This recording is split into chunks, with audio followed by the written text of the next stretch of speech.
하나님 말씀 마태복음 5장 우리가 3절부터 12절까지 보겠습니다. 시간 저희에게 주신 하나님의 말씀은 마태복음 5장 3절부터 12절 우리 함께 한 목소리로 같이 합독하도록 하겠습니다. 심령이 가난한 자는 복이 있나니 천국이 저희 것임이요 애통하는 자는 복이 있나니 저희가 위로를 받을 것임이요 온유한 자는 복이 있나니 저희가 땅을 기업으로 받을 것임이요 의에 줄이고 목마른 자는 복이 있나니 저희가 배부를 것임이요 긍휼히 여기는 자는 복이 있나니 저희가 긍휼히 여김을 받을 것임이요 마음이 청결한 자는 복이 있나니 저희가 하나님을 볼 것임이요 화평케 하는 자는 복이 있나니 저희가 하나님의 아들이라 일컬음을 받을 것임이요 의를 위하여 핍박을 받는 자는 복이 있나니 천국이 저희 것임이라. 나를 인하여 너희를 욕하고 핍박하고 거짓으로 너희를 거스려 모든 악한 말을 할 때에는 너희에게 복이 있나니 기뻐하고 즐거워하라. 하늘에서 너희의 상이 큼이라. 너희 전에 있던 선지자들을 이같이 핍박하였느니라. 아멘. 오늘은 팔복의 마지막 8번째입니다. 의를 위하여 핍박을 받는 자는 복이 있나니. 목회를 하면서 가끔 교우들이 그런 이야기를 합니다. 저는 아무 이유 없이 좀 억울하게 핍박을 좀 받습니다. 그런 얘기를 들으면 아이고 궁금해집니다. 그래서 이야기를 이제 여러 번 듣다 보면 가만히 듣다 보면 다 이유가 있어요. 그러니까 속으로 아니 땐 굴뚝에 연기 나나 하는 그런 생각을 하게 됩니다. 말이 딱 맞아요. 그러니까 기독교인이 받는 핍박이 모두가 다 의 때문에 받는 핍박은 아니라는 것이에요. 어떤 때는 그냥 자업자득인 핍박이 많습니다. 예를 든다면 이런 것이에요. 모난 성격 때문에 받는 핍박. 너무 까탈스러워요. 대인관계에서 지혜가 없어요. 또 고집스러워요. 교만해요. 강포해요. 그러니까 까칠한 성격으로 주위의 사람들하고 자주 다투는 사람. 그 사람이 겪는 것은 그건 핍박이 아니에요. 그건 자업자득입니다. 또 하나는요. 모난 성격 때문에 받는 핍박도 있지만 잘못한 것으로 받는 핍박이 있어요. 자기가 늦게 일어났는데 예배 늦을까 봐 과속으로 달리다 티켓 받고 나서 난 주님 때문에 핍박받는다. 뭐 그런 거예요. 이거 밤에 그냥 고성으로 막 기도하다가 옆집 사람한테 컴플레인 듣는 거. 아니 나는 정말 기도하려고 하는데. 뭐 이런 것들입니다. 또 이웃이 견딜 수 없도록 시끄럽게 하는 예배. 저희도 사실은 그랬습니다. 한번. 저희가 이제 캄보디아에 저희 팀들을 전에 섬기던 교회에서 캄보디아에 이제 팀을 이제 인도해서 갔어요. 그리고 이제 호텔에서 저희들이 아침에 일찍 일어나서 이제 7시에 예배를 드리는데 뭐 YM식으로 예배를 드리고 중보기도 하고 찬양을 하니까 저희가 이제 그때는 몰랐습니다. 밤에 들어갈 때는 캄보디아가 너무 더우니까 거기에 호텔인데 에어컨이 없어요. 그리고 위에 창문에 이렇게 또 뻥 뚫려 있고 밑에 이만큼씩 뚫려 있는 거예요. 그러니까 저희가 찬양을 하면 밖에서 얼마나 잘 들리겠습니까? 그것뿐이겠어요? 옆에 있는 사람들이 갑자기 백인인데 문을 꽝꽝꽝 뚫기면서 This is not a church, this is hotel. It's only 7 o'clock in the morning. You guys crazy 막 이러더라고요. 그래서 어이구 우리가 잘못했다. 아이고. 아침에 일어나서 보니까 에어컨도 없고 얼마나 시끄럽겠나. 더군다나 시골에 뭐 전기 들어오는데도 별로 없는 곳인데 얼마나 깜짝 놀라겠습니까? 자다가 갑자기 막 한국말로 찬양을 하고 기도하고 막 방언으로 기도하고 난리가 난 거예요. 그 백인이 깜짝 놀라고 나가지고 어떤 유엔에서 일하러 온 사람인데 다행히 그 사람이 크리스천이었기 때문에 좀 이해를 했습니다. 안 그랬으면 난리가 날 뻔했습니다.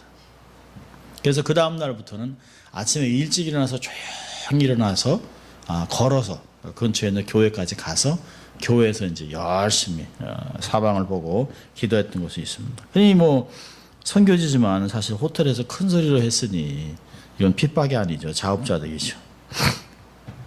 또 하나는 이제 광신으로 받는 핍박이 있습니다. 가정도 돌보지 않고 미쳐 돌아다니는 주부. 나는 기도하려고 하는데, 그러니까 뭐 기도원에서 기도원으로 막 그냥 뛰어다니는 거예요. 막 은혜 받는다고 하지만 애들 옷도 제대로 빨아주지도 않고 밥도 안 해주고 그러면서 당신 말이야 여러분들 나는 정말 하나님께 헌신하고 싶은데 난 핍박받는다 뭐 이런 겁니다. 뭐 이단성 있는 몸이 막 쫓아다니고. 그러니까 이단들은요 대개 다 자기들이 핍박받는다고 그래요. 여호와 증인도 그렇고 신천지 구원파 다 마찬가지입니다. 그러니까 이런 것들은 굉장히 많아요. 사실은 우리가 신앙생활을 한다고 하지만 우리가 교묘하게 신앙생활을 오래 할수록 교묘하게 타이틀을 담아가지고 뭐 어려움을 당한다, 뭐 내가 고통 속에 있다, 뭐 자업자득인데도 우리가 그런 얘기를 많이 할 때가 있어요. 근데 성경 이런 것들은 성경이 이야기하는 의를 위한 핍박을 받는 것이 아닙니다. 오늘 성경을 보면 자 본문을 보세요. 예수님께서 입을 열어서 성경 천국 복음을 가리키시면서 팔복 시작이 심령이 가난한 자는 복이 있나니 천국이 저희 것입니다. 그렇게 시작을 했습니다. 그리고 마치면서 의를 위하여 핍박을 받는 자는 복이 있나니 천국이 저희 것입니다. 이렇게 팔복이 딱 브래켓으로 되어 있습니다.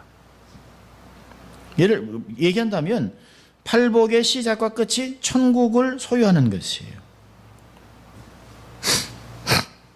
천국 시민의 자격이 관문으로 심령이 가난한 자를 말씀하셨어요. 그리고 천국 시민의 자격의 완성으로 의를 위하여 핍박을 받는 것이에요. 이런 성품 때문에 심령이 가난하고 자기의 죄 때문에 세상의 죄 때문에 애통하고 또 관용하고 온유하고 의에 두리고 목마른 자 그리고 긍휼히 여기는 자 마음이 청결한 자 화평케 하는 자 이런 모든 사람들이 이 성품이 다 하나가 돼서 결국엔 이런 삶 때문에 세상에서 의로 인해서 핍박을 받는 자들이라고 얘기하고 있습니다. 진정한 그리스도인들은 세상에서 핍박을 받아요. 왜냐하면 다르게 살기 때문에. 요즘에야 뭐 기복신앙 때문에 교회 들어오는 자들도 있고 또 뭐 예수를 믿으면 만사 형통되지 않겠나. 또 요즘은 그런 게 많잖아요. 형통의 신학, 또 번영의 신학 이렇게 해가지고 예수 믿으면 된다, 잘 된다. 요즘은 교회들이 아주 별 이상한 일들을 많이 합니다. 11절을 내고 3개월 동안 하나님이 축복을 안 해주면 11절 다 돌려준다. 그래가지고 미국 교회가 교인도 작은 교회도 아니에요. 3만 명, 2만 명 동남부에 있는 교회들이 그래가지고 그게 굉장한 센세이션을 일으켰습니다. 어떤 면에서는 목사님이 11조를 하는 것은 하나님의 의무다라고 하지만 의무를 넘어서서 마치 하나님께 일을 넣고 굴을 받아먹는 뭐 그런 식으로 이야기를 했습니다. 그러니까 여러분이 왜 가난하냐? 11조를 안 하기 때문에. 그래서 디파짓을 넣어라. 그럼 90%가 들어온다. 안 오면 다 돌려주겠다. 하나님은 마치 밴딩머신 같이 그렇게 만들어놨습니다. 도깨비 방망이 같이 그렇게 만들어놨어요. 그런 사람들은 그런 교회들은 고난 이런 뭐 핍박 이런 걸 이야기하지 않습니다. 천국을 침노하는 자의 것이라고 하면서 침노해야 된다는 것이에요. 믿음으로 막 치고 들어가고 믿음으로 선포하고 된다라고 선포하다 보면 된다라고 하는 것입니다. 내가 열심을 낸다고 해서 되나요? 아니요. 성경은 그렇게 얘기하지 않습니다. 나의 열심 때문에 이루어지는 것이 아니라 하나님의 말씀대로 했기 때문에 이루어지는 것이에요. 또 하나님이 그것을 허락했기 때문에 이루어지는 것이지 내가 원하고 내가 최선을 다했기 때문에 이루어지는 것은 아닙니다. 그렇지 않습니다. 성경에서 의를 위해 핍박받는다라고 하는 것은 주님을 위해 받는 핍박을 이야기하는 것이에요. 주님을 위해서 주님 때문에 주님께 헌신하다가 주의 이름을 거룩하게 하기 위해서 주의 말씀대로 순종하다가 받는 핍박 그게 의의 핍박이라고 이야기하고 있습니다. 그러니까 우리가 주를 믿고 살아가는 삶의 질로 인해서 이 quality of life, quality of Christian life, 이것 때문에 받는 핍박이 성경이 이야기하는 핍박입니다. 자, 그렇다면 왜 성도들이 핍박을 받을까요? 첫째로는 거룩한 소속감 때문에 그렇습니다. 속해 있는 게 달라요. 마치 우리가 이렇게 사람들이 이렇게 잘 모르다가 어떤 게임을 하거나 청백전을 하거나 어떤 게임을 하다 보면 소속감이 딱 갈라집니다. 성경에도 보면 이런 얘기합니다. 요한복음에도 이런 말씀을 하고 있어요. 세상이 너희를 미워하면 너희보단 먼저 나를 미워한 줄 알라. 너희가 세상에 속하였으면 세상이 자기의 것을 사랑할 터이니 너희는 세상에 속한 자가 아니요 도리어 세상에서 나의 택함을 입은 자인 거로 세상이 너희를 미워하느니라. 요한복음 15장은 이미 18절 19절에서 이미 얘기해놨습니다. 사람들이 너희를 미워할 것이야. 나 때문에 라고 얘기하고 있습니다. 내게 속해 있으면 생명을 주지만 그 생명 때문에 죽음에 속한 자들이 너희를 미워할 것이야 라고 얘기하고 있습니다. 우리 하나님께 속했습니다. 온 세상은 악한 자에 처한 것이라고 요한일서 5장은 이야기하고 있습니다. 그것 때문에 사람들이 우리를 싫어하는 것이에요. 우리가 똑같다면 그들의 우리를 싫어하겠습니까? 다르기 때문에 싫어하는 것이에요. 예수님의 말씀을 들어보세요. 요한복음 7장 7절 보면 세상이 너희를 미워하지 못하되 나를 미워하나니 이는 내가 세상의 행사를 악하다 증거함이니라. 세상이 악하다는 것이에요. 더군다나 베드로전서 4장 4절은 이것을 더 나갔습니다. 너희가 저희와 같이 극한 방탕에 참여하지 아니하는 것을 저희가 이상히 여겨 비방한다. 자기들은 막 즐기는데 우리는 안 해요.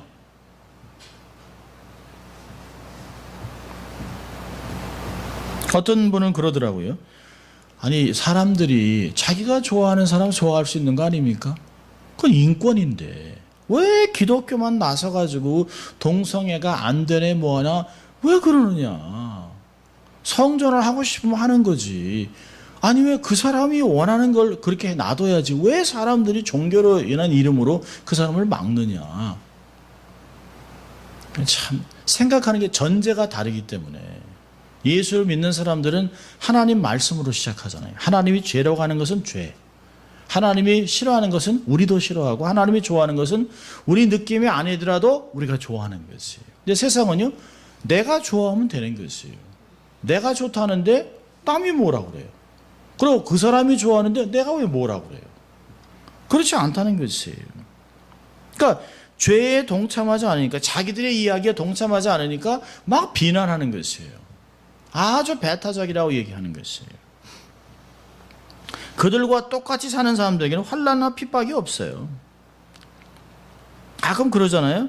그건 너무 그렇게 유별나게 굴지 마세요. 기독교인들이 다 그렇게 사는 건데 적당히 모든 게 적당히 좋지 않냐. 적당히 즐기고 적당히 눈 감아주고 적당히 하면 모든 게 적당하면 되는 건데 이야기 들어보면 인간적인 생각으로는 맞아요. 그런데 우리가 하나님의 은혜를 경험하고 하나님의 것으로 모든 것을 보니까 아니에요. 이건 아니에요. 그건 타협입니다. 이거는 우리의 도덕을 바닥을 치게 만든 것이에요. 우리의 도덕은 이 세상 사람이 도저히 이해할 수 없는 도덕의 수준이에요. 아니 예수 그리스도 사랑을 받아서 하나님을 닮아가는 자가 되라고 하는 에베소 5장 1절 말씀을 세상이 어떻게 이야기하겠어요. 아버지를 닮는 것만도 당당한 이야기인데 하나님 아버지를 닮으라고 하는 기준에 세상 사람이 어떻게 이해를 하겠어요. 우리의 신분과 삶이 거룩한 기준을 만들기 때문에 그런 것이에요. 우리가 또 다음 주에 보겠습니다. 우리가 세상의 빛이라고 얘기하잖아요. 또 빛의 자녀들이라고 얘기합니다. 에베소 5장 8절과 9절에서 너희가 전에는 어둠이더니 이제는 주의 안에서 빛이라. 빛의 자녀들처럼 행하라. 빛의 열매는 모든 착함과 의로움과 진실함에 있느니라. 전에 어둠에 임할 때, 어둠에서 같이 살 때는 아무 얘기 안 했어요. 어둠에 있을 때야 무슨 뭐 벌레가 기어다니는 누가 알아요? 몰라요. 어둠 속에서 무슨 행동을 하는지 몰라요. 근데 우리가 예수 그리스도 안에 빛 가운데 들어와서 우리의 삶이 빛 가운데 드러났습니다. 그리고 착함과 의로움과 이 모든 것을 통해서 우리의 삶이 세상에 빛이 되어버렸어요. 그러니까 우리가 밝은 삶을 통해서, 거룩함을 통해서 그들의 삶이 바르지 않은 것이 막 드러나는 것이에요. 그전에는 아무 얘기 안 했죠. 같이 있을 때는. 그리스도인인 곳에서 어둠은 정체를 드러날 수밖에 없어요. 어둠과 빛이 같이 할 수가 없죠. 그러니까 빛이 딱 들어오면 어둠은 힘드는 것이에요. 감출 수가 없어요. 그래서 그리스도인이 사회에서 주님의 말씀대로 살게 되면 그렇게 살지 못하는 불신자들의 삶과 날카롭게 대조가 됩니다. 그러니까 명암이 확 갈라지는 것이에요. 회색하고 검은색은 조금 차이지만 회색하고 흰색은 완전히 차이가 납니다. 아무 말 하지 않는데도, 뭐라고 지적하지 않는데도 그 사람들이 우리의 삶 때문에 힘드는 거예요. 자기들은 막 괜찮지 뭐 이렇게 하는데 막 음행을 하고 막 그냥 술을 먹고 막 이렇게 살아가는데 안 하는데 힘드는 거예요. 왜요? 같이 해야 넘어가잖아요. 같이 해야. 근데 다르게 하니까 이게 힘드는 거예요. 왜 당신만 유별나게. 그러니까 직장에서도 회식할 때 술을 안 먹겠다, 이걸 안 하겠다라고 하면 아주 못 살게 구는 거예요. 못 살게.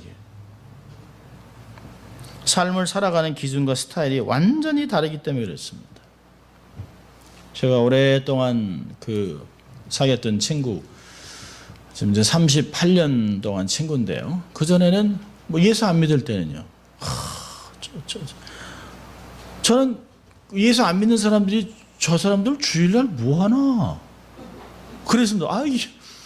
예배 안 드리고, 이렇게 사람들 만나서 예배 드리고, 말씀 듣고, 그리고 교제하고, 이렇게 좋은데, 이렇게 휴식하면서 몸이 치유되고, 영혼이 이렇게 영육간에 재충전을 받는데, 저 인간들은 뭐 하나?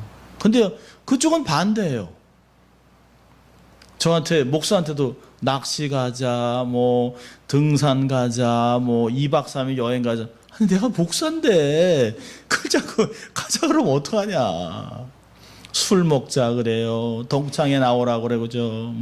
술 먹고 담배 피니까 제가 안 가죠. 그래서, 왜 52주를 가냐는 거예요. 왜 52주를? 그래서 나는 목사이기 때문에, 내 목사이기 때문에 52주가 아니라 365일 나가요. 나는 교회를. 그런데요. 자기가 예수 믿고 교회에서 이제 집사가 되고, 최근에는 이제, 손 목사 이거 재직 헌신 예배를 하는데 어떻게 순서를, 이런 걸 막 물어봐요. 그러니까 저한테 그래요. 야, 손 목사, 사람들이 주일날 교회 안 하고 뭐 하냐? 내가 그 얘기 했어, 그 얘기 옛날에. 삶이 다른 거예요, 삶이. 아무 얘기하지 않는데, 동참하지 않는데도 삶이 다르기 때문에 우리를 힘들게 하는 거죠. 같이 놀 때는 몰라요. 같이 힘들어, 같이 거짓말하고, 같이 음행하고, 같이 술 먹고 이럴 때는 그냥 괜찮은 거예요. 그런데 변하는 거 보고 자기들이 힘들게 하는 거예요. 계속해서 끌어당기려고 하는 것이죠. 자, 두 번째로는요. 두 번째, 왜 성도들이 세상에서 핍박을 당할까요? 사단의 공격 때문에 그렇습니다. 예수님께 속해 있는 것 때문에 사단의 공격 목표가 된 것이에요. 사단은 하나님을 싫어하죠. 미워하죠. 그렇지만 하나님을 대적할 수는 없죠. 예수님을 대적할 힘도 없죠. 성령님을 대적할 수가 없죠. 천사들을 대적할 수도 없죠. 그러니까 어떻게 해야 돼요? 하나님의 형상, 하나님이 구석해 놓은 사람들, 시공간에 묶여있는, 죽음을 두려워하고 연약한 사람들을 자꾸 치는 거예요. 근데 이게 언제부터 시작했나요? 창세기 3장 15절을 보면, 내가 너로 여자와 원수가 되게 하고 너의 후손도 여자의 후손과 원수가 되게 하리니 여자의 후손은 내 머리를 상하게 할 것이요 너는 그의 발꿈치를 상하게 할 것이라. 창세기 3장 15절부터 이미 예수님과 사단이 이렇게 딱 대적이 되어 있는 것이 나와 있습니다. 사단은 에덴 동산부터 지금까지 수천 년 동안 하나님의 사람들을 유혹하고 실족해서 하나님의 역사를 막으려고 애를 썼어요. 처음에 아담과 이브가 죄를 짓고 에덴 동산에서 쫓겨났을 때 여인의 후손이 나오면 그 이야기를 듣고 가인을 낳았을 때 내가 아들을 낳았다라고 생각했어요. 근데 가인이 삶을 사는 거 보니까 이게 아니에요. 그리고 둘째를 낳았습니다. 아벨. 아벨은 뭐예요? 거품이라는 거예요. 거품. 거품의 뜻입니다. 그러니까 이렇게 낳았는데 제대로 살아가는 사람들이 없어요. 그런데 아벨이 조금 그래도 하나님을 알아가고 아담과 이브가 얘기한 대로 제사를 드리고 하나님께 나가서 예배를 드리니까 어떻게 돼요? 가인이 자기의 의롭지 못한 것 때문에, 자기의 악한 것 때문에 아벨을 쳐 죽입니다. 그 역사는 계속 그렇게 되고 있어요. 그러니까 계속해서 니므롯, 그렇게 해서 뭐 바벨론이 지어지고 바벨탑이 지어지고 막 이런 일이 계속 벌어지는 것이에요. 이건 지금까지도 계속 사단이 어떻게 하든지 간에, 그러니까 예수님이 탄생하기 전까지는 계속 출애굽 못하게 하고 어린아이들 다 죽이고, 또 예수님 태어날 당시에는 어린아이들 또 날짜 계산해서 어린아이들 다 죽이고, 그게 계속 했던 모습들입니다. 메시아 탄생을 적극적으로 저지했죠. 그리스도인 몸인 교회를 핍박하지요. 더군다나 이 핍박이 교회 안으로도 들어왔어요. 그러니까 카톨릭이 개신교를 얼마나 핍박했습니까? 말도 못해요. 1560년 경도에는 그 카톨릭이 프랑스에서 하루아침에 만 명 크리스천들을 죽였어요. 10,000명. 계속 죽였습니다. 그 앞에 섰던 그 팀들이 예수의 팀들이에요. 그러니까 포배 특수 부대들입니다. 특수 부대들. 교황이. 교회에서는 박해와 핍박의 피 흘린 역사 속에 있었습니다. 그러니까 세속의 역사는 더 말할 것도 없어요. 성경이나 수많은 순교자들, 교회에서 했던 순교자들로 인해 교회 역사가 이루어져 있어요.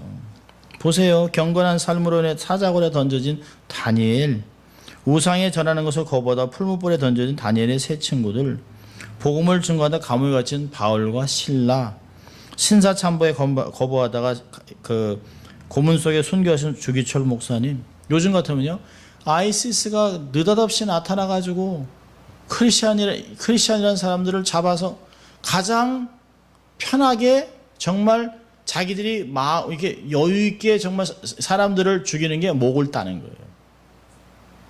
그리고 그 다음이 십자가에 거는 거예요. 그 다음에 가장 참혹한 죽음이 태워 죽이는 것이에요. 이슬람들은 사람을 태워 죽이면 다시 부활하지 못하고 지옥에 떨어집니다. 그러니까 크리스천들을 불에 태워 죽이는 거예요. 근데 한 가지 모르는 게 있죠. 육은 죽이되 영을 못 죽여요. 그걸 모르는 거예요. 제가 말씀드렸죠. 아이시스가 제일 무서워하는 군인이 누구라고요? 여자 군인. 여자 총에 맞으면 바로 지옥입니다. 그래서 쿠르드족 여자 전사들은 전쟁 나갈 때 막 마이크 대대고 여자 소리를 막 내면 저쪽에서 막 총을 쏘다 송소리가 딱 멈춘답니다. 여기서 막 총을 쏘면 그 여자 총에 맞으면 바로 지옥이기 때문에. 여러분, 테러리스트들은 얼마나 잔인합니까? 근데 이 잔인함이 누굴 닮은 거예요? 자기의 주인인 사단을 닮은 거예요. 사단의 성품, 사단의 모습, 사단의 언어를 다 사용하는 것이에요. 그러니까 사단의 공격은 새로운 것이 아니에요. 사단은 뭔가 악인들을 사용하고 어떤 때는 교묘하게 광명의 천사같이 나타나서 사람들을 속이고 세속화로 사람들을 굉장히 어렵게 합니다. 주님의 재림 때까지 계속될 것이에요. 역사들은 다 얘기합니다. 사단이 자기의 시간이 얼마 남지 않은 것을 알기 때문에 더 발악을 할 거예요. 더 잔인하게 교회를 핍박하게, 악랄하게, 독하게, 이제까지 순교의 숫자보다 더 많은 자들이 순교할 것이에요. 보세요. 얼마나 많은 자들이 순교했나 보세요. 한 마을에 있는 교회가 다 폭파되고 한 번에 막 700명씩 순교당하는 일이 그런 게 없었어요.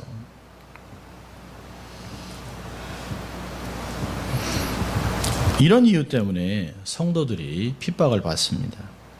자, 오늘 마태복음 5장 10절에 11절 보면 성도들이 받는 핍박의 종류들을 세 개로 이야기하고 있습니다. 그러니까 11절에 나를 위하여 너희를 욕하고 핍박하고 거짓으로 너희를 거스려 모든 악한 말을 하는 때는 너희에게 복이 있다. 성도가 받는 핍박의 종류가 뭐예요? 첫째는 모욕입니다. 욕, 인설트예요. 그리스도를 믿는다는 이유만으로 욕을 먹는 거예요. 그런데 그냥 주는 게 아니에요. 모욕을 주고 수치감을 자극하고 아주 자존심을 짓밟는 겁니다. 힘 있는 자들이 이렇게 얘기할 수 있어요. 예를 들어 이런 거예요. 아이고 돈도 없고 영어도 못하는 게 하라면 하지 뭐 신앙 때문에 주일날 일하러 안 나온다 그러고 불법 행하지 안 한다 그러고 무슨 이유가 그렇게 많아. 세상을 그렇게 사니까 그 모양 귓골이지.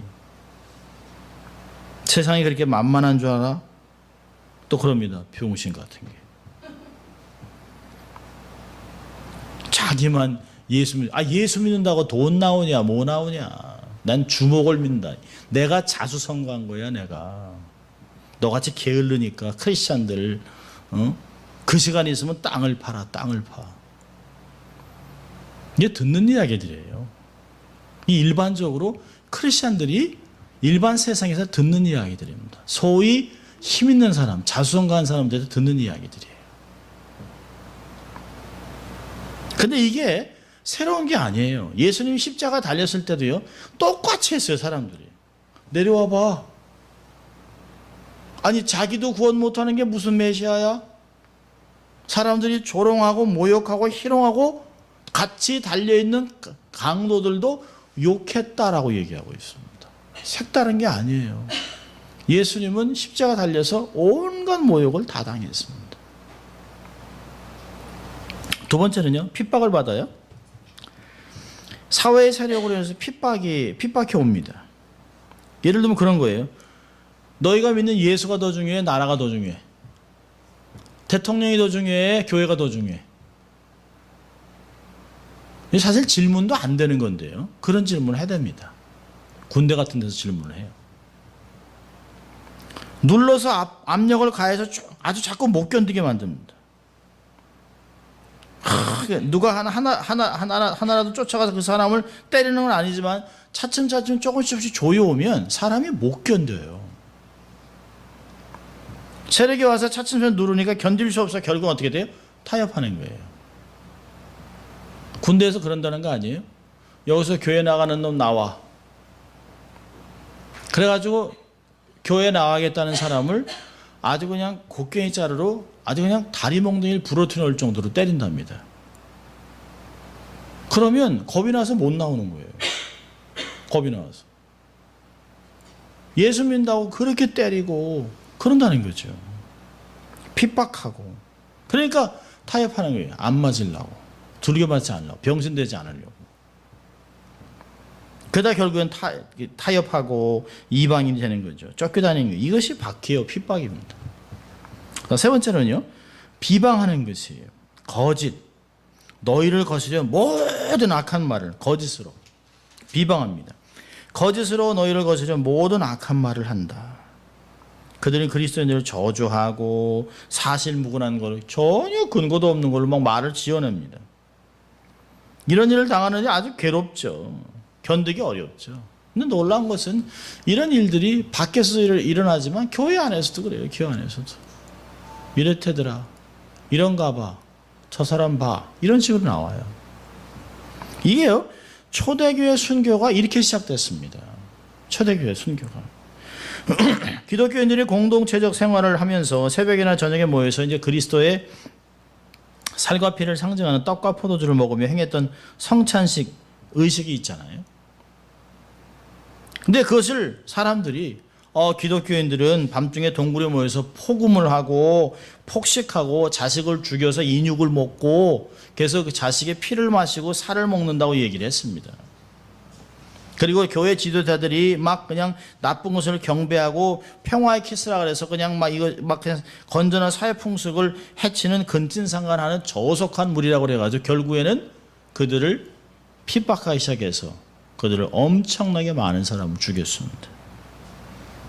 일반인들로 하여금 어이구 기독교인들로 사람 잡아먹어, 어이 피 마셔, 어이구 저것들 봐 저렇게 몰려다녀, 남녀 차별이 없어, 이러면서 이렇게 있어서는 안 되겠다 해서 로마와 힘을 빌려서 그들을 핍박하는 거죠. 그러니까 박해의 명분을 찾던 로마 제국에는 너무 좋은 거예요. 빌미를 제공해서 그렇게 넘어가는 거죠. 그럼 사실 내가 아무것도 안 했는데 했다고 막 얘기를 하면, 더군다나 나쁜 걸 얘기하면 사람이 견디지를 못해요. 이게 그렇잖아요. 이게 억울함이라는 게 참 사람을 막 속이 타게 만듭니다. 속이 타요, 막 속이. 어떻게 저런 이야기를 어떻게 저렇게 말을 만들어서. 근데 그 사람이 뽀젓이 돌아다닙니다. 사단이 사용하는 사람들은 달변가들, 아주 전략가들, 모사꾼들, 이런 사람들을 많이 사용합니다. 그래서 우리는 모욕을 주고 핍박을 주고 비방을 주고 그럽니다. 그럼 사람이 살았다고 하지만 죽은 자들이 많습니다. 제가 이제 6장으로 가면 이 죽었다는 게 뭔가를 설명해 드릴 거예요. 이 목숨이라는 게 뭐냐. 너희가 목숨을 위하여 먹을 것, 마실 것, 의복을 구하지 말라고 하기엔 목숨이 뭔가를 설명해 드릴 것이에요. 이 성도가 받는 핍박이 이런 것들입니다. 자, 이렇게 핍박을 당할 때 우리는 어떤 태도를 가져야 될까요? 첫째로는 내가 하나님의 사람으로 인정을 받는구나 라고 하는 것을 깨달아야 됩니다. 사도행전 5장 41절 보면 사도들은 그 이름을 위하여 능욕받는 일에 합당한 자로 여기심을 기뻐하면서 공의 앞을 떠나니라. 경건하게 살려고 하니까, 주의를 하니까, 복음을 전하니까, 어둠을 대적하니까 핍박이 와요. 게으르게 살아가고 아무것도 안 하는 자들에게는 아무 일도 일어나지 않습니다. 사단도 관심도 없어요. 사단은 죽은 시체를 발로 차지 않습니다. 그냥 내버려 둬요. 관심이 없어요. 관심이. 내가 주의 말씀대로 살아가니까 여기서 다르구나. 그 전에 어둠에 있을 때는 다 똑같았는데 내가 정말 빛의 자녀라는 걸 깨닫고 정말 의의 열매를 맺어가고 화평을 누리려고 하니까 이 사람들이 다르구나 라고 하는 걸 깨닫습니다. 내가 이제 바르게 사는구나 라고 하는 것이에요. 우리를 가르치셨던 교수님들이 늘 그랬습니다. 편안하게 쉽게 목회를 하려면 지금 가방 싸서 나가라고 그랬습니다. 백인 교수들이 그래요. 백인 교수들이. You want an easy life? Pack your stuff and leave our school now. 당신들도 사례도 못 받고 막 힘들게 사모님 막 붙잡대고 애들 다 홈스쿨링 하면서 그 작은 학교도 65명밖에 안 돼요. 학생이 65명. 그 65명 밖에 안 되는 학생들, 대학원생들인데 그 학생들을 말씀대로 가르치려고 한 명이 아쉬운 학교에서요. 나가라고 합니다. 나가라고. 2학년 때까지 공부하기 싫은 사람, 책 읽는 거 안 좋아하는 사람, 사람 만나는 거 싫어하는 사람, 혼자 있는 걸 싫어하는 사람 다 나가라는 거예요.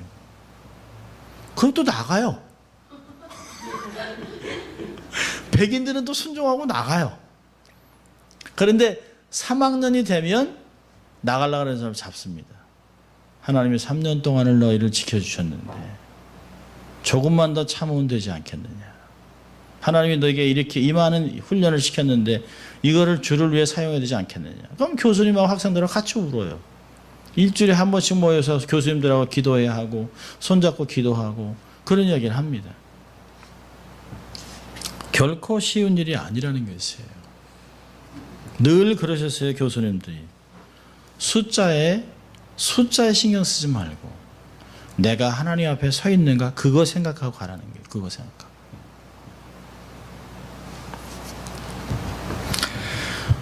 두 번째는요. 첫째로는 내가 정말 하나님의 사람으로 바르게 살아가는구나 라고 하는 걸 깨달은 다음에, 두 번째는요. 인내해야 됩니다. 끝까지 견디셔야 돼요. 절대로 보복하려고 하면 안 돼요. 절대 원한을 가지면 안 돼요. 내가 반드시 내가 갚아준다 그러면 안 돼요. 왜요? 악을 선으로 이겨야 됩니다. 그러니까 로마서에서 얘기하잖아요. 악인의 머리에 숯불을 올려놓으라는 거예요. 그게 무슨 뜻입니까? 머리 태우란 얘기예요? 그게 아니죠. 그 당시에 숯불은 너무 중요하잖아요. 불이 꺼지잖아요. 그럼 사람들이 그 불씨를 얻기 위해서 막 돌아다닐 때, 저 악인 저놈 저거 아주 그냥 꼴 보기 싫은 인간. 그런데 그 사람한테 어떻게 하라고요? 불씨를 주라는 거예요. 밥해 먹을 수 있게 불씨를 주라는 거예요. 그 위에. 하기 싫은 데지만 하라는 거예요. 그게 뭐예요? 그게 사람을 얻고 악을 선으로 이기는 거라는 것이에요. 인내하면서 하나님의 뜻을 감당해야 됩니다. 후욕을 당한 적 축복하고 핍박을 당한 적 참고 이렇게 얘기합니다. 로마서 5장에서는 3절 4절에 다만 이뿐 아니라 우리가 환난 중에도 즐거워하나니 이는 환난은 인내를, 인내는 연단을, 연단은 소망을 이루는 줄 알미니라. 그런데 참 어려워요. 짧게는 인내할 수 있어요. 하루 이틀까지 그거 한번 해보죠. 이게 한 달, 두 달, 1년 그럼 사람이 정말 어렵죠. 근데 그 인내를 통해서 어떤 일이 벌어지나요? 내가 자라죠. 내가 성숙해지죠. 내가 낮아지죠. 내가 폭이 넓어지는 거지. 세 번째로는요. 어떻게 견뎌야 될까요? 주만 바라봐야 됩니다. 믿음의 주에 온전케 하시는 예수 그리스도를 끊임없이 바라보라고 히브리서 12장 2절은 이야기합니다. 주를 바라보면 믿음이 생겨요. 주를 바라보면 주님도 이것을 당하셨는데, 아이고 하나님이 육신을 입고 오셔서 정말 저렇게 어려움을 당하셨는데, 나 때문에 당하셨는데 내가 참자. 또 주님으로부터 지혜도 받고 능력도 부여받게 됩니다. 주만 바라보면 삶의 방향을 잃지 않아요. 내가 주로부터 눈을 딱 떼니까 방향을 잃어버리는 거죠. 어디로 갈지를 몰라요. 방향을 완전히 잃어버리게 됩니다. 그러니까 나침반 같은 성경책을 주셨는데 정말 그분이 항해사가 돼서 앞에 가시는, 인도하시는 그분을 딱 바라보고 있어야 우리가 길을 잃어버리지 않는데요. 가끔 한눈 팔다가 잃어버리고선 정신 못 차리죠. 어린아이들이 그러잖아요. 미숙한 아이들이. 엄마가 잘 따라와라. 그랬는데 가다가 장난감 과자 보고 지고 있다가 엄마는 또 어느 저 가서 없어요. 제가 낙원이를 데리고 이렇게 코스코에 옛날에 갔다가 분명히 잘 따라와라 했는데 이 녀석이 안 따라와요. 그래서 제가 쓱 가서 딱 숨었습니다. 그래서 지가 갖고 놀다가 좀 시간이 딱 지났는데 낌새가 이상했던 모양이죠. 쓱 돌아오는데 제가 없는 거예요. 그러니까 얘가 아주 얼굴이 하얗게 변하더니 정신을 못 차리고 근데 제가 이제 딱 숨어 있었습니다. 이렇게 딱. 얘가 막 소리를 지르면서 막 울고 그러니까 백인 할아버지 할머니들이 또 놀란 거죠. 그래서 내가 아버지라 그러니까 웃으면서 이제 가야 돼. 근데 제가 이제 딱 도망가서 한 바퀴 돌고 막 그러니까 얘는 막 눈물 범벅이 됐죠. 그래서 또 제가 짠. 들어가서 서로 가서 막 울면서 아빠를 잘 보고 와야지. 아빠를 잘 보고. 그 다음부터는 이게 딱 잡고 오는 거예요. 잡고로 이렇게 따라옵니다. 우리가 애들 같을 때가 많이 있어요. 세상에 있는 거 보고 이거 재밌겠다. 이거 참 좋겠네. 이거 깨끗한 것 같은데 라고 하다가 길을 잃어버릴 때가 있습니다. 우리가 주를 바라봐야만 낙심하지 않아요. 주를 바라봐야만 실망하지 않습니다. 자포자기하면 지는 거예요. 끝까지 해내야 됩니다. 끝까지. 주를 바라보면 끝까지 갈 수 있어요. 왜요? 그 주님이 다 끝내셨잖아요. 주님이 모든 것을 끝내고 피니시 라인에서 우리를 맞으시는 거 아니에요? 모든 믿음의 사람들이 다 넌 할 수 있어 뛰어 라고 하는 그 엄청난 응원 소리를 들으면서 마지막 피니시 라인까지 뛰는 거예요. 주님이 계신 곳까지 뛰어야 하는 것이죠. 주만 바라봐야 됩니다. 네 번째로는 그런 어려움을 당할 핍박을 당할 때 사단을 대적해야 합니다. 성경은 이야기하고 있어요. 야고보서 4장 7절에 그러즉 너희는 하나님께 순복을 먼저 하고 순복할지어다. 그리고 마귀를 대적하라. 그리하면 너희를 피하리라. 에베소 6장 12절에서는요. 마귀의 괴계를 능히 대적하기 위하여 하나님의 전신갑주를 입으라. 방법이 있어요. 사단을 대적하는 것은 우리의 힘과 경험과 지식이 아니에요. 하나님의 방법, 예수 그리스도의 이름, 하나님의 전신갑주에 있습니다. 능히 가장 좋은 것은 뭐죠? 피하는 것이에요. 사단의 공격이 오면 피하는 게 가장 좋은 겁니다. 이렇게 핍박을 잘 견딘 자들에게 주시는 복이 뭘까요? 12절 보니까 기뻐하고 즐거워하라. 하늘에서 너희의 상급이 큼이라. 큰 상급이 있어요. 그러니까 너무너무 큰 상급인데 어떻게 말로 표현이 안 돼요. 우리에게요. 하늘에 있는 것들을 보여줄래도 하나님의 언어를 인간의 언어로 표현을 할 수가 없는 거예요. 어마어마한 큰 상급이 있습니다. 너희들에게 하늘에서 너희의 상급이 큰이라고 얘기했습니다. Great is your reward in heaven. 하늘에 너를 위해 준비해 놓은 상급. 그게 너무너무 크다는 거죠. 어떤 신학자는 그런 얘기 하셨습니다. 너희가 이 땅에서 핍박을 받는 것만큼 정비례해서 그 상급이 커진다는 거예요.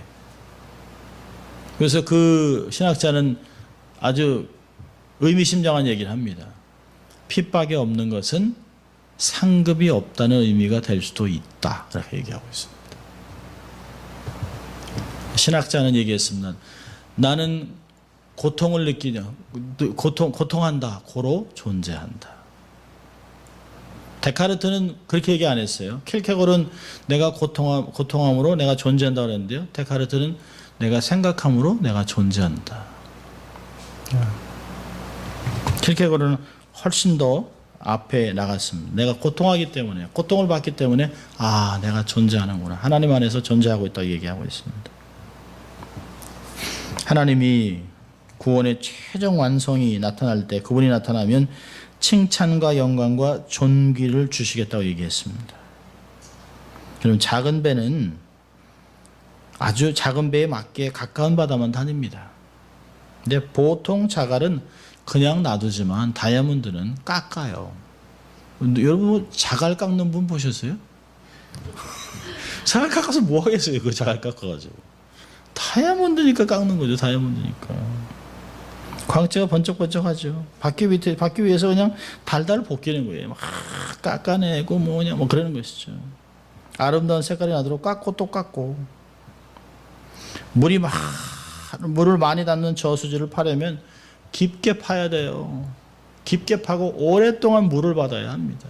그런데 그 아무것도 없는 곳에 물을 받아 놓으면 거기에 생명이 생겨요. 엄청난 놀라운 일이 생깁니다. 우리에게 큰 믿음을 구하면 하나님은 보통 큰 시련을 주세요. 엘리야에게 그랬잖아요. 내가 뭘 구하냐 그러니까 당신의 갑절의 영감의 갑절을 구합니다. 그러니까 엘리야가 뭐라 그래요? 내가 참 어려운 것을 구하는구나. 엘리야는 알았죠. 네가 영감의 갑절을 구하면 그만큼 어려움이 갑절이 늘어날 텐데. 근데 똑같아요. 엘리야가 했던 것에 기적을 두 배나 일으킵니다. 그런데 엘리야가 겪었던 어려움을 두 배나 겪어요. 엘리사가요. 그러니까 엘리사는 대머리였으니까 올라가라 하니까 그냥 암컷 나와서 그냥 선지자를 막 함부로 대했던 그런 것들이 있습니다.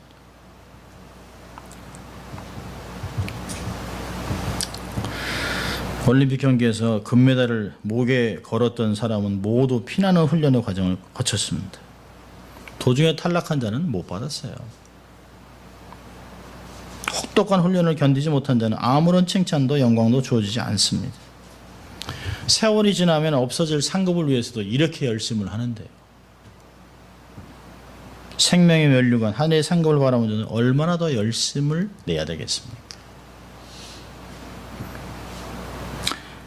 적당히 즐기고 세상 맛을 즐기면서 예배를 등한시하고 훈련받지 않고 살아가는 성도들은 주님 만날 때 상급이 별로 없어요.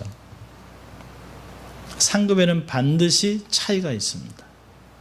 상급에는 반드시 사역한 만큼, 일한 만큼, 살아온 만큼 상급이 있어요. 하나님은 모든 사람에게 똑같이 수건 한 장 이렇게 주지 않습니다. 하나님 영광을 위해서 귀하게 쓰임받는 귀한 삶이 돼야 되는 것이죠. 정말 교회의 거룩한 사역에 정말 쓸모있게 아름답게 귀하게 쓰임받는 삶이 되면 거기에 상급이 있다는 것이에요. 여기 보니까 또 두 번째 그 귀한 그 복이 있어요. 여기 보니까 12절에 기뻐하고 즐거워하라 하늘에서 너의 상급이 큼이라. 네, 뭐죠? 너의 전에 있던 선지자들을 이같이 핍박하였느니라. 이게 뭘까요? 선지자의 반열에 선다는 것이에요. 믿음의 반열에 서게 해주신다는 것이에요. 우리도 히브리서 11장의 반열에 서는 것이에요. 여러분 전에 선지자들도 다 이렇게 믿음의 선배들도 다 이렇게 핍박을 받았어요. 사실은 우리가 우리 부모님들 같이 신앙생활 한다고 핍박받지 않았잖아요. 우리의 부모님 세대는 교회 나가면 한국에서는 교회 나간다고 막 머리 잘리고 막 신발 뺏기고 옷 찢고 이런 일도 꽤 있었어요. 교회 나간다고 그냥 와이프의 머리를 그냥 가위로 자른 그런 사람도 있습니다. 그러니까 그 아줌마는 그냥 그 창피해가지고 마우라를 쓰고 교회 와서 이렇게 앉아있으면서 한없이 울고 막 그러는 거죠. 근데 요즘은 그런 거는 그렇게 별로 없잖아요. 옛날엔 그런 일이 많았었단 말이죠. 예수님도 핍박받았죠. 우리 선배들도 다 그랬습니다. 사도행전 14장 22절 보니까 이런 얘기합니다. 우리가 하나님의 나라에 들어가기 위해서는 많은 환난을 겪어야 할 것이니라. 이건 당연하다는 거예요. 당연한 것이에요. 우리가 하나님의 자녀가 되어서 핍박과 환난을 당하는 것은 하나님의 나라 안에 들어가는 입문이라는 거예요. 입문. 우리의 선배들도 다 그러셨는데요. 이런 과정을 다 통해서 믿음의 거인들이 다 된 것이에요. 이런 핍박으로 인해 죽은 사람이 역사적으로 하면 수억 명이 되죠. 정말 그들의 흘린 눈물을 받아놓으면 대단할 거예요.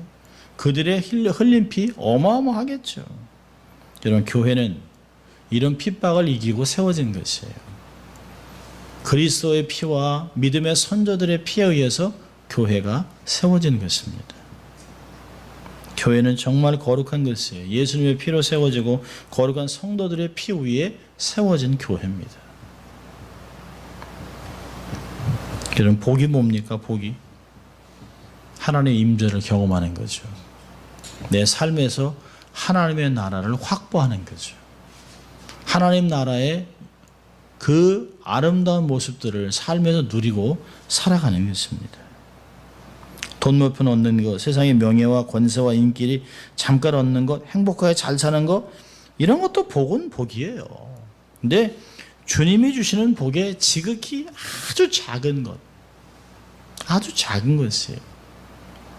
이걸 뭐라 그러는지 아세요?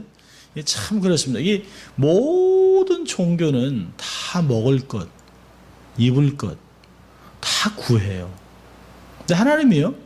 하나님이 너희가 구해라 주겠다 예수 하잖아요. 근데 하나님이 정말 주고 싶은 건 뭘까요? 이런 것들은 다 뭐예요? 떡밥, 미끼 같은 거예요. 하나님 건강 주세요. 하나님께 주세요. 이게 미끼로 던져주는 거예요. 왜요? 우리 잡아먹기 위해서? 아니요. 더 좋은 걸 주기 위해서 더. 그걸 줘야 올 거 아니에요. 그걸 줘야. 건강도 필요하다면 줘요. 원래 하나님이 주고 싶은 그게 아니에요. 하나님이 정말 주고 싶은 건 뭘까요? 생명입니다. 생명. 영원한 생명. 영원한 생명. 얼마나 기가 막힌 풍성한 생명. 그런 걸 경험하면 세상에 있는 이런 거 아무것도 아닌데, 그러니까 처음에 이렇게 과자 이렇게 먹고 나오다가 더 큰 걸 보니까 이거 별것도 아니었는데 그것 때문에 여기까지 온 거예요. 그것 때문에. 과자 때문에, 땅콩 때문에, 뭐 이게 한두 푼 집어주는 것 때문에 와 쫓아오다가 그런 거예요. 그러니까 옛날에는 교회에서도 그랬잖아요. 뭐 어릴 때 이렇게 막 이렇게 놀다 보면 저희들 유치원에서도 보면 막 북치고 막 여름 성교 앞에 막 북치고 돌아요 막 애들 막 그 당시에는 이렇게 다 이렇게 유치원 가면 이렇게 손수건 이렇게 해가지고 이렇게 길게 해가지고 코 닦고 뭐 이렇게 코가 많이 흘렀는지 코 닦고 뭐 그거 가면 뭐 밤낮 먹는 거죠. 먹는 거 먹을 게 무슨 문화가 있겠어요? 뭐 놀이 문화가 무슨 문화가 있어요? 뭐 게임이 뭐가 있어요? 텔레비 없는 집도 많은데. 그냥 교회에서 하는 게 재밌죠. 교회에서 하는 뭐 인형 그 검은 거에다 이렇게 해가지고 하는데도 그것도 보고 싶어가지고 그냥 정신 못 차. 그러니까 그거 보다가 믿음 생기는 거예요. 그러니까 주일학교는 재밌어야 돼. 먹을 게 많아야 돼. 먹을 게 있어야 파리하고 애들이 끼는 거예요. 정말 하나님이 작은 것. 지나고 나니까 뭐 이제 뭐 우리가 과자 때문에 교회 오겠어요? 그렇지 않거든요. 우리가 성숙하다 보니까 이게 하나님이 원래 원하셨던 건 이게 아니라 더 놀라운 것들이 있구나라고 하는 것들을 깨닫게 되는 것입니다. 자 보세요. 고린도 성경구절 두 구절만 보겠습니다. 사도 바울의 마음을 좀 보죠. 현상과 실제를 바울이 이렇게 표현합니다. 고린도후서 4장 참 놀라운 말씀을 하고 있어요. 고린도서 4장 7절부터 10절입니다. 먼저 읽죠. 우리가 이 보배를 질그릇에 가졌으니 이는 능력의 힘이 큰 것이 하나님께 있고 우리에게 있지 아니함을 알게 하리 함이라. 우리가 사방으로 오교삼을 당하여도 쌓이지 아니하며 답답한 일을 당하여도 낙심하지 아니하며 핍박을 받아도 버림받지 아니하며 거꾸로 뜨림을 당하여도 망하지 아니하고 우리가 항상 예수 죽인 것을 몸에 짊어짐은 예수의 생명도 우리 몸에 나타내게 하려 함이라. 대단하죠? 실제는 나타나는 것은 사람 볼 때 저렇게 어려움 당해 이거 신앙생활 별로 도움이 안 되겠네라고 하지만 실제를 모르는 거예요. 나타난 현상만 보고 얘기하는 거예요. 자, 6장으로 가보세요. 6장 8절은 더합니다. 6장 8절부터 10절까지.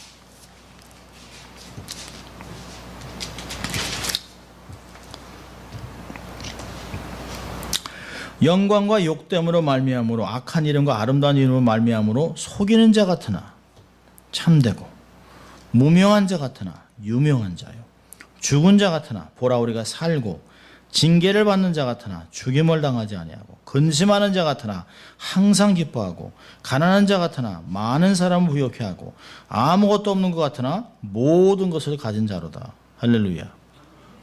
너무 멋지죠.